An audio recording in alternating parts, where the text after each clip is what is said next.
Hello दोस्तों, जय श्रीमन नारायण। कैसे हैं आप लोग? आशा करते हैं कि अच्छे होंगे।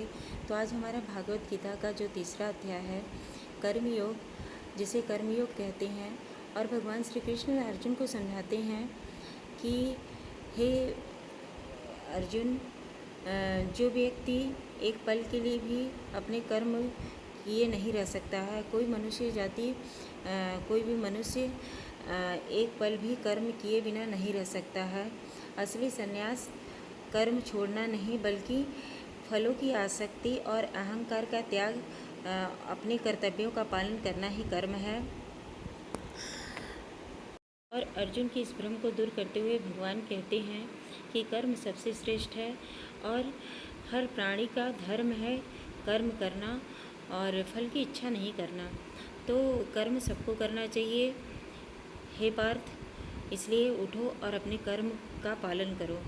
और भगवान कहते हैं अर्जुन से कि अगर अपने कर्म का पालन बिना फल की इच्छा के करते हैं तो ये आपके मुक्ति का कारण बनता है।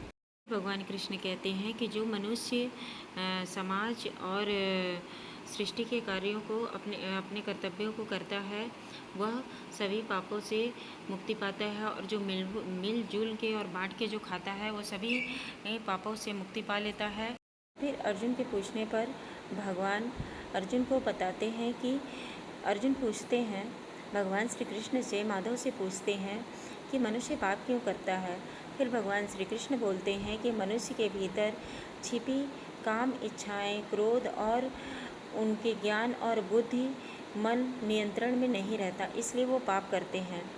फिर भगवान श्री कृष्ण अर्जुन को समझाते हैं कि सभी जीव अपने प्रकृति गुणों के कारण ही अपना कार्य करने के लिए बाध्य होता है या रहता है।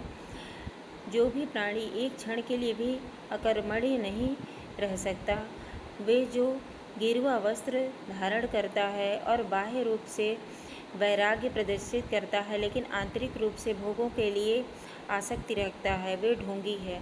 जो कर्मयोग का अनुपालन करते हुए भी बाह्य रूप से निरंतर कर्म करते रहते हैं, लेकिन उनके आसक्त नहीं होते हैं, वे उनसे श्रेष्ठ हैं। इसके बाद श्री कृष्ण ये भी बात बताते हैं कि सभी जीव प्राणियों के लिए भगवान की सृष्टि की व्यवस्था में अधिक अंग के रूप में अपने दायित्व का निर्वाह करना चाहिए। जब हम भगवान के प्रति सेवा की भावना रखते हैं, अपने कर्तव्यों का पालन करते हैं, तब ऐसे कर्म यज्ञ बन जाते हैं। जो यज्ञों का अनुष्ठान वास्तव में स्वर्ग के देवताओं को प्रसन्न करने के लिए किया जाता है और वे हमें सांसारिक सुख और समृद्धि प्रदान करते हैं। ऐसी यज्ञों के कारण वर्षा होती है और वर्षा के कारण हमें अन्न मिलता है और अन्न से सभी जीवों का पालन पोषण होता है। फिर आगे भगवान श्री कृष्ण कहते हैं कि हे महापुरुष, मतलब अर्जुन को संबोधित करते हुए कहते हैं कि जो आत्मज्ञान में स्थित रहते हैं, वे अपने शारीरिक उत्तरदायित्वों का पालन करने के लिए बाध्य नहीं होते हैं, क्योंकि वे आत्मा के स्तर पर अपने उच्च दायित्वों का निर्वाह करते रहते हैं, बल्कि वे अपने सामाजिक दायित्वों का परित्याग करते हैं। तो सामान्य मनुष्यों के मन में असमंजस्य की भावना उत्पन्न होती है और जो उच्च लोग हैं या आदर्श लोग हैं, उनके मतलब कुछ भी गलत करने पे सामान्य पुरुष भी उन्हीं के समान आचरण करने लगता है। इसलिए भगवान कहते हैं कि जो ऊंचे लोग हैं, मतलब बड़े लोग हैं, जैसे देश का राजा हो या फिर कोई और उच्च पद पे हो, तो भगवान श्री कृष्ण कहते हैं अर्जुन से कि उनको कभी भी गलत नहीं करना चाहिए। अगर वो गलत करते हैं तो उसी तरह सभी मनुष्य उन्हीं के आचरण मतलब वैसे ही करने की कोशिश करते हैं। फिर भगवान कहते हैं अर्जुन से, फिर अर्जुन ने कहा, हे जनार्दन, यदि आप ज्ञान के कर्म को श्रेष्ठ मानते हैं, तब फिर आप मुझे इस भीषण युद्ध में भाग लेने के लिए क्यों कह रहे हैं। आपने स्पष्ट उपदेशों में मेरी बुद्धि भ्रमित हो आपके मतलब भगवान श्री कृष्ण से अर्जुन कहते हैं कि आपके ऐसे उपदेशों से मेरी बुद्धि भ्रष्ट हो गई है। कृपया मुझे निश्चित रूप से कोई एक ऐसा मार्ग बतलाएं जो मेरे लिए संबंधित या लाभकारिक हो।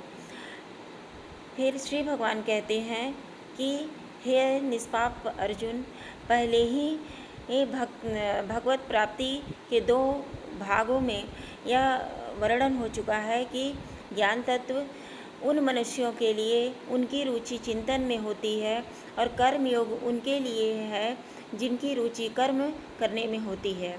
न तो कोई केवल कर्म के विमुख रहकर कर्म फल कर सकता है या मुक्ति पा सकता है, न केवल शरीर से संन्यास लेने के लिए सिद्ध अवस्था को प्राप्त कर सकता है।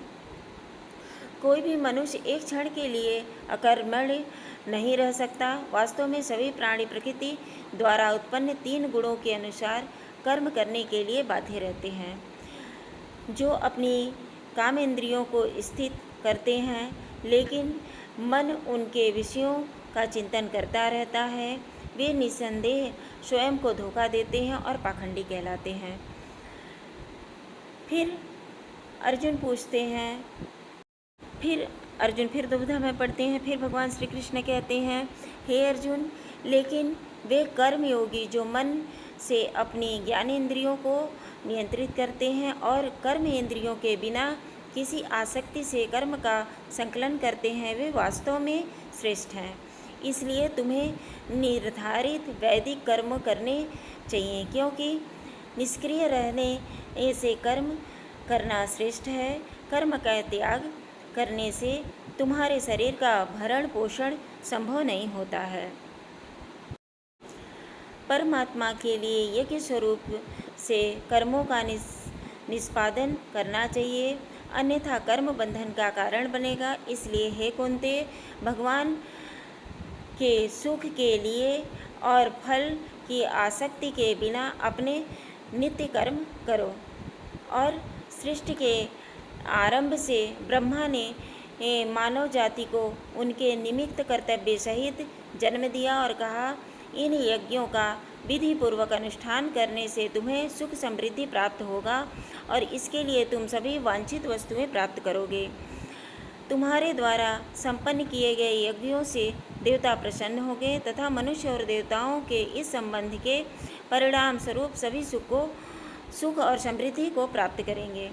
फिर भगवान श्री कृष्ण अर्जुन को समझाते हैं कि ब्रह्मा जी के मतलब सृष्टि के प्रारंभ में जो ब्रह्मा जी ने यज्ञ किया था उसके बारे में बताया था कि ये ब्रह्मा जी और मैं सभी कर्म करते हैं, इसलिए तुम्हें भी अपने कर्म का पालन करना ही होगा। तुम्हारे द्वारा संपन्न यज्ञों से प्रसन्न होकर देवता जीवन निर्वाह के लिए वांछित वस्तुएं प्रदान करेंगे, किंतु जो प्राप्त वस्तुएं जो उनको अर्पित किए बिना भोगते हैं वे वास्तव में चोर होते हैं। फिर भगवान श्री कृष्ण कहते हैं कि ब्रह्मा जी मनुष्यों को समझाते हैं कि ये जो अन्न है इसका एक भाग देवताओं को अर्पित करना चाहिए, इसके बाद जो बचता है उसका भोग आप कर सकते हैं।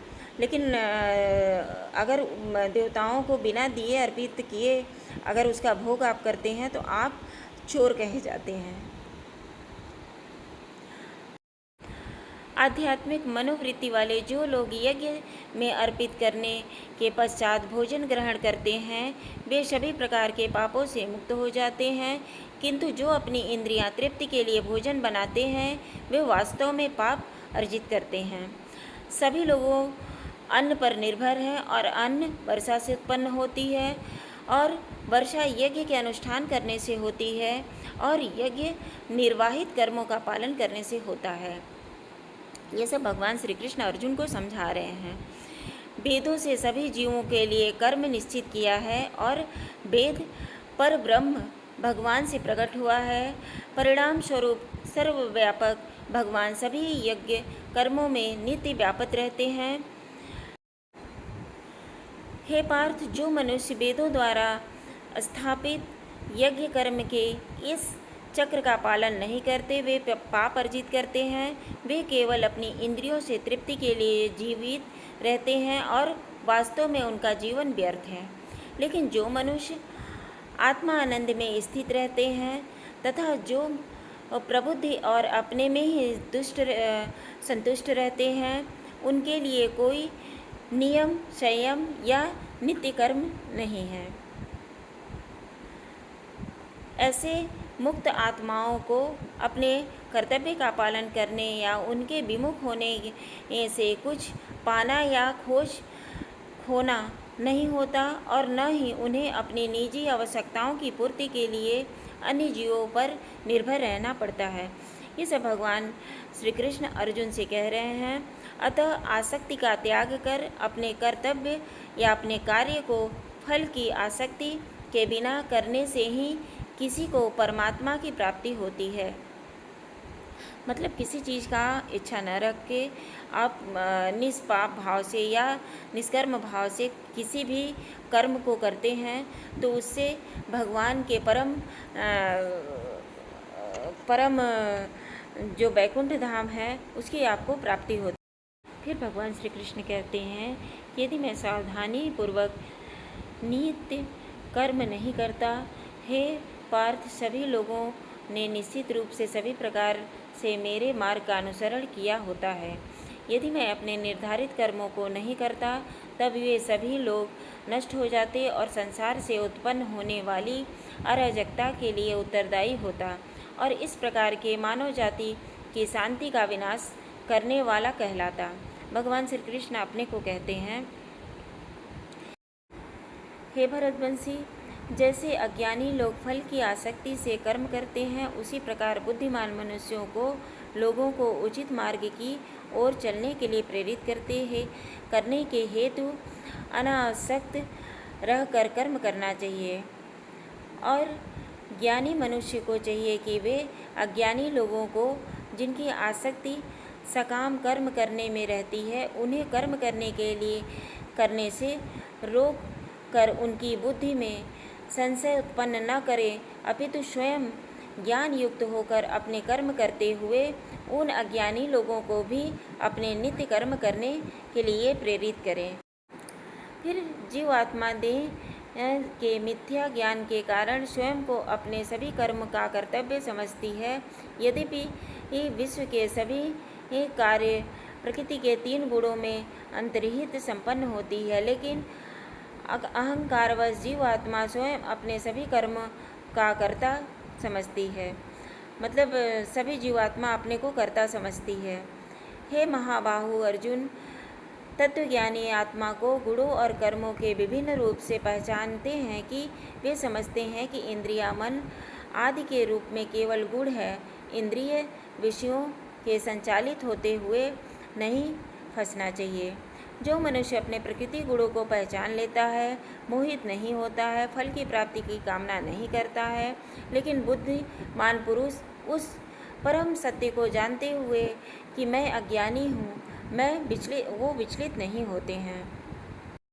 फिर अंत में भगवान श्री कृष्ण समझाते हैं, हे महाबाहु, आत्मा को बुद्धि से श्रेष्ठ जानकर अपनी इंद्रिय, मन और बुद्धि को संयम में रखो और आत्मज्ञान द्वारा काम रूपी दुर्जय शत्रुओं का दमन करो।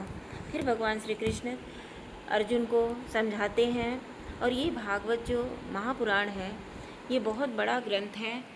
अगर इसको समझाते हुए मुझसे कुछ त्रुटियां हो गई हों तो क्षमा करें, क्योंकि हर मनुष्य से कुछ न कुछ त्रुटियां हो जाती हैं। और मैं अपनी धार्मिक ग्रंथों से बहुत लगाव रखती हूँ, इसलिए मुझे जो थोड़ा बहुत ज्ञान है मैं वो। जय श्रीमन नारायण। राधे राधे।